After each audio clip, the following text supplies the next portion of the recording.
Well, students, in the previous class, we discussed what is direct and indirect speech.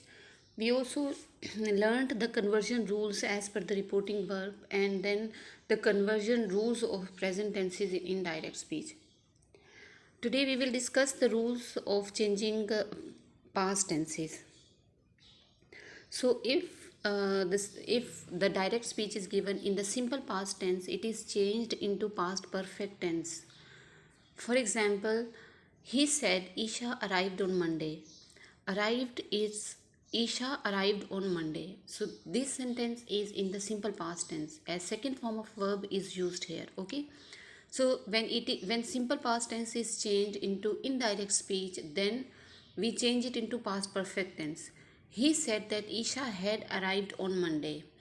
So here you see the difference of these two sentences, how direct speech is changed into indirect speech. Okay, if the direct speech is given in the simple past tense, then the indirect speech would go in the past perfect tense.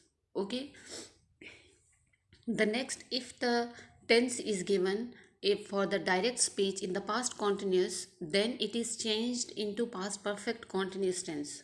Okay, for instance, we were living in Islamabad, they told me. Now, were living, so it is indicating that this is a past continuous tense, were living.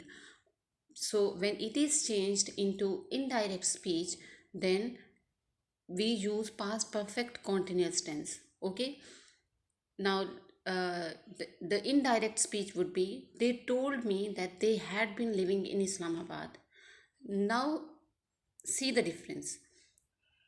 uh, Direct speech in past continuous tense, indirect speech in the past perfect continuous tense. Okay, I hope you understand.